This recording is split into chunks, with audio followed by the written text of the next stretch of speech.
Okay, harvest tayo guys. Oh, first time to, first time. Okay lang tumulo, sir. Okay lang. Grabe. Ang tawag dyan sa ano na yan, Olmeti lettuce. Kasi iba-iba ang klase ng lettuce. So ito sir, first time mong hinila to? Ganon? First time yan. Wag mo natin tinanim. Grabe. Ito first time na hinila. So ganyang kahaba. At ganyang kalinis, maputi. Ganyang kalinis. 206 grams. Yum. Ready na sir, ready na.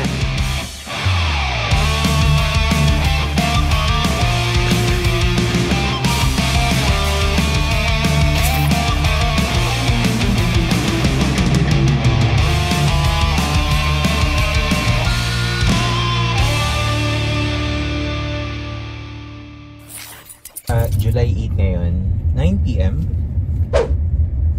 Di bali, kakalabas ko lang ng work. So, nag-message sa akin yung kaibigan ko kanina. Sabi niya, ready na daw to harvest yung kanyang lettuce. Lettuce farm. So, may lettuce farm siya sa loob ng bahay niya. Papunta tayo dun ngayon. Nandito tayo ngayon sa Mikalich Al Arabi. Tapos papunta tayo ng Hamdan. Okay. So malapit lang dun yung bahay niya sa Hamdan Street. So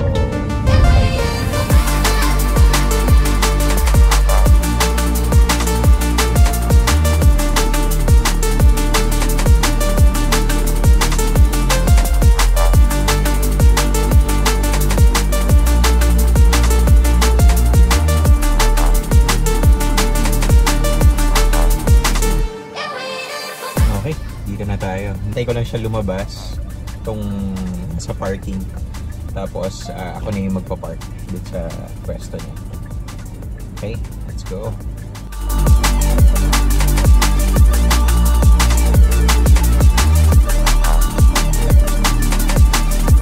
Park na tayo. Dito na tayo sa may Giftland. Giftland na. Lahat lang tayo.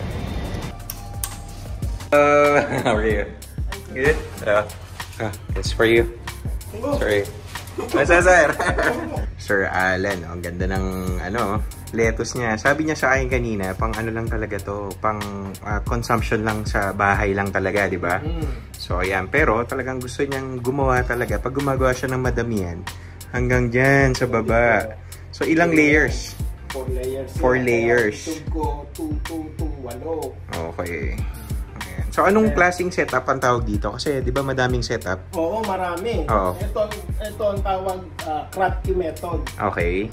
Kasi yung tubig natin hindi nagsisirculate. Okay. Steady lang yung tubig natin. Okay. So hindi mo kailangan ng motor. Hindi kailangan ng motor. Okay, yun. Okay. Basta yung tubig, lalagay ko lang dito. Tubig na may nutrients. Sa nutrient solution, dito ko lang yung Tapos, bilang ko na yung konsumo ng bawat lettuce kasi kukonsumo ng hanggang sa ma-harvest mo siya, kukonsumo ng 1.2 liters bawat isang Okay. Pansyado ko na yung dami niyan dito. Okay. Isang buhos lang yan. Okay. So yung yung tubig, gano siya kalalim? Okay, so okay, pati na sir. Pati na yung tubig niya. Ngayon paubos na yan. Kaya okay, paano na siya, kaya konti na lang. Kasi okay. Pa-harvest na, konti na lang yung tubig. Okay. So ibig sabihin, nauubos pala talaga siya. Oo, so baga, niya yan. Kinakain na nung dahon. Okay, kaya pala from here, bababa siya hanggang halos sumagad. Yes. Wow. Mo na yan. Kahit magbakasyon ka ng 2 weeks, iwanan mo yan. Okay lang, walang problema. Basta may magbubutos lang na yung ilaw. Ito, ang gamit kasi natin, LED lights lang. Pero sa hydroponics, may tamang grow lights na ginagamit. Okay. Hindi talaga ito. Okay. Kanya lang, pang-konsumo nga lang sa bahay, napakamahal kung dito po bibili ng grow lights. Okay. Talo na ako kaagad. Okay. So sinubukan ko mag-LED. Umano naman. Diba, sabi ko okay. Nabuhay naman. Dalawang taon na. Okay. Sabi ko gano'n. Basta i-adjust ko lang yung taas, yung height. Okay. Kasi masyado siyang maliwanag. Pag inilapit mo yan, ang magiging sakit ng lettuce mo, mag-tip burn na yan, masusunog. Okay. Kaya yan ang magiging sakit niyan. Pagka sobrang lapit. Yung tip burn na tinatawag. Tip burn ang tinatawag yan. Nasusunog yung dulo ng dahon mo. Nasusunog yung dulo. Okay. At Tulad nga ng sabi ko, may tamang grow lights kung gusto mo talaga ng pang-professional na hydroponic. 43 days yan. Ito is 40, mga 18 days after. Ito, 43 days to. Oo. Kasi harvest week niya na ngayon eh. Going 45 na yan. Oh, di ba? 43 days. So, ito may gawa niya rin. May gawa. Yung 2 weeks. Diba? Yan ang hydroponics. Napansin ko, sir, ito, pipe to eh, no? Parang ordinaryong pipe. Normal na... No? PVC? Pipe, oo. PVC? Tapos, PVC. ito, ano to?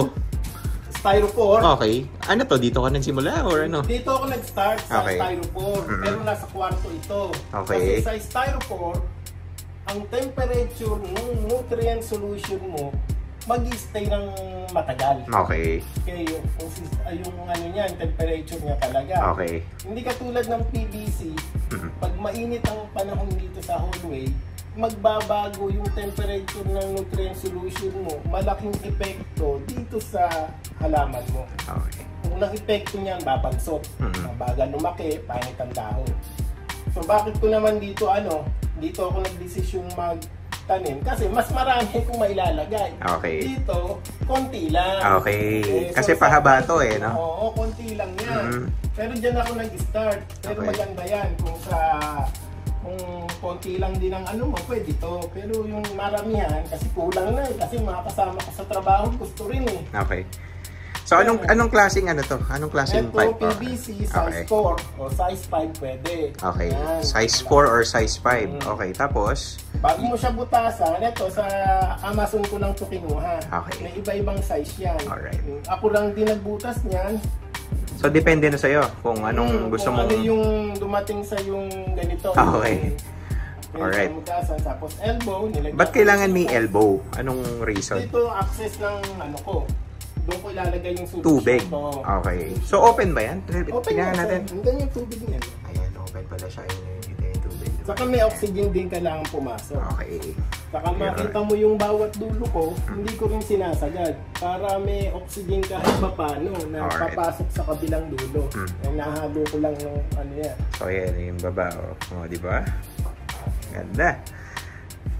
Parang sarap na lagyan ng Thousand Islands yan. Kahit ano itanim mo dyan, pwede. Okay. Ngayon, safe ba naman yung mga nilalagay mo? Ano ba yung mga nilalagay mo, sir? Okay. Ang tinatawag na, Okay. siyempre kailangan natin ng nutrient. Anong tawag dyan? Lettuce formula, nutrient. Okay. Nutrient solution? Hydroponic nutrients. Okay. Ayan. Okay. O, isa-isa. Ayan. Parehas ba yan o ano? Ito yung A, ito yung A, ito yung B. Okay. Mix mo yan. Okay. Mix sila dapat or... Pag nilagay mo sa tubig, sa every 3 liters ng tubig, may 6 ml na A, 6 ml na B. Okay. Kaya nasa naman yung tamang. Okay, nakalagay. Ito ang magpapaganda sa lettuce natin. Okay. So ano yan? Parang safe naman yan, sir? Safe po ito. Safe dahil naman ito yan. talaga pang hydroponics. Pang hydroponics talaga. Hindi naman siya, anong tawag doon? Wala siyang herbicide. Wala po. Wala siyang pesticide, gano'n na tinatawag. Kung makita mo sa Yas Island Carrefour, meron din silang ganito, hydroponic, pero maliliit. Ito, meron sa Amazon, pero ito sa Philippines ko binili kasi dito mahal. Okay. So, yun. So, yun yung maganda, oh. Ayan, di ba? Oh. Lettuce formula for leafy. Kung ang itatanim mo naman, nagbubunga, iba rin yun. Alright. So, itong nasa baba, sir, ilang days na to? Ito, more than 2 weeks na po. 2 weeks na siya. Okay. Bibilangin din. Okay. 2 weeks. Tapos, compare mo dito, ilang weeks siya, sir? 43 days na yan. 43 days na yan. Ready to harvest na yan. Wow. Sarap. So, anong mga special pa? Kailangan mo bang diligan to? Ganon? Minsan, pag sa tingin mo, pangit yung dito, may nagluluto ng Okay. pangit. Kaya may ventilador din ako. Okay. Para pang, ng humidity. Humidity, okay. Minsan, nag-spray ako. Okay. Yan, para lagi silang fresh. Yeah. O, di ba? Maganda kasi pag medyo basa-basa yung dahon nila eh. Okay. Gusto nila yun. Yan, Okay, sir. May kailangan bang temperature ang mga lettuce? Meron po yan. Yan ang number one na isa sa mga importante, yung temperature nila. So, ibig sabihin, pag kagaya dito, ano mga temperature dito? Mga 20 plus to, 25, 23, okay, 25, 24. Pag umabot ka ng 30, ano na yan? Delikado yun. Oo, ang magiging sakit ng lettuce mo, tinatawag na root rot. Root rot. Mabubulok ang ugat ng, tingnan mo to, puting-puti. Ganda. Oh, walang... Perfect. Oh, ganda. Oh, di ba? Okay. Pagka pangit ang temperature ng pinaglagyan mo, hindi mo na-maintain yung temperature, magiging itim yan. Okay. Mabubulok na siya ngayon. Nakikita mo, uy, tuminto na yung laki Okay. I-cut mo na siya agad, ihiwalay mo para hindi na mahawa yun. Okay. May tanong ako sa'yo, sir. Bakit ka nag-start mag-hydroponics? Okay. Bakit? Paano at bakit, di ba? Okay. Mahilig ako sa sili. Okay. Dito nag-start yan. Mahilig ako sa sili. Nagtatanim ako sa balcony namin. Okay. So, tumubo. Yan, tumubo. Sabi niya gano'n. Kaya lang, ang problema, pagdating na ng summer, nangamatay na lahat ng tanim ko. Sabi ko, gano'n. Oo nga, no? Yun ang mahirap no? Pinaghirapan mo, wala na, one time ka lang. One time harvest. Okay. Naisip ko ngayon itong hallway, centralized AC, wala namang nakatanim. Bakit di ako mag-isip dito ako magtanim sa loob? Okay. Sabi kong gano'n, para mapakinabangan natin yung lamig. Sabi ko, ang problema ko naman, araw, hindi maarawan. Naisip ko, grow lights. Okay. Tingin ako ng grow lights sa mahal. Napakamahal. Kaya yan, LED na lang talaga siya. LED na lang napunta, na pwede naman pala. Meron bang certain, anong tawag doon? Intensity? Or watts? Ito, 18 watts lang. 18 watts ang ginamit niya, sir. Ang kailangan niya kasi yung tutok nung hindi yung liwanag Yung tutok mismo nung... Kita niyo ba kung gaano kaganda, tsaka gaano ka fresh, di ba? Parang Thousand Islands na lang ang kulang di ba?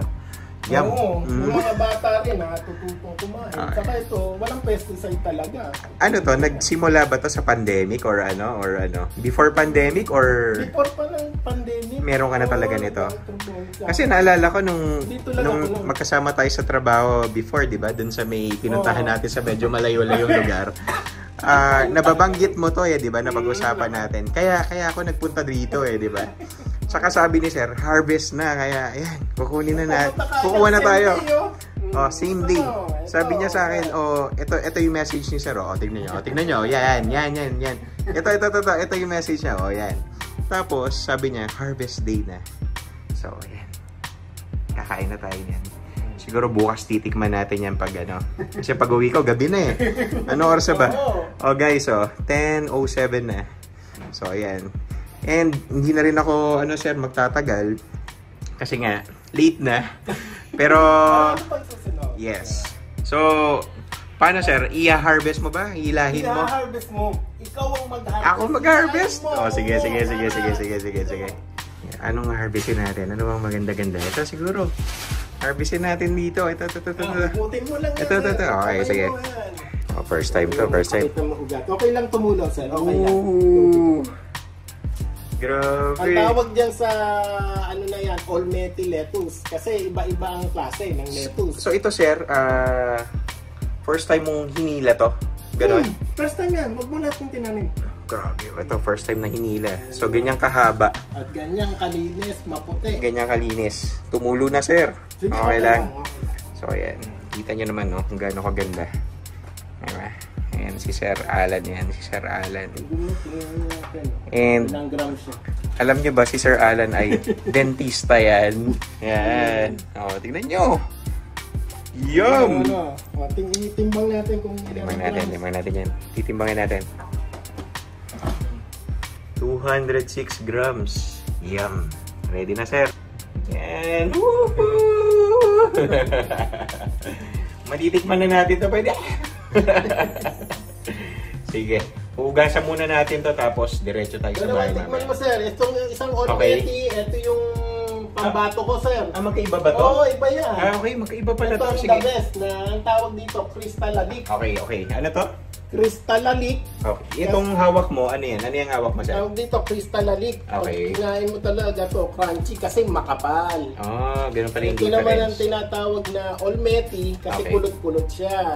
Alright. Ibang klase yan. So, magkaiba siya. Kung Ibang titignan nyo rin, klase. diba? New Zealand dito, New Zealand dito. Yung hawak mo, New Zealand. Pareho lahat sila, sir. So, ano ulit pangalan niya, sir?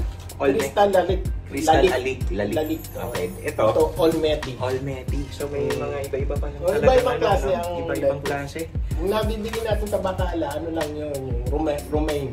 Romaine lang. Romaine. Sige. So, ito, talagang, ano tawag dito? Masarap talaga to. Kasi, from New Zealand, guys. Isipin nyo naman, di ba? New Zealand din. Okay. So, sir, maraming salamat. Welcome! Next time ulit. Siguro, next time itatry natin mag-hydroponics. Gagayahin natin yung ginawa ni sir. Nasa importante, may ilaw, basics, Okay. tapos Okay. nutrients pala. Yan. Nutrients, ilaw, tapos meron kang seeds. Ayun. Tapos, yun na. Magkakaroon ka na ng ganito. Bahay lang. Maski pang bahay lang. And kung gusto nyo damihan, i-market nyo. Diba? Kayang-kaya, diba? Okay, sir. Thank you, Sir Alan. Salamat, Next time Sir ulit. Alan. Okay. Bye-bye, guys. Woo! Okay. Nakalabas na tayo ng building nila, Sir Alan. Nakuha na natin yung lettuce natin. Ito na. Hawak ko na. Okay. Punta tayo sa car. Let's go. Nagpa-fog yung ano ko. Salamin. Pabalik na tayo sa car. Uwi na tayo ng bahay. 10:27 na. Duman ako ng Giftland kasi bumili ako ng disposable cups. Naubusan na tayo ng disposable cups para sa ating water and coffee or tea.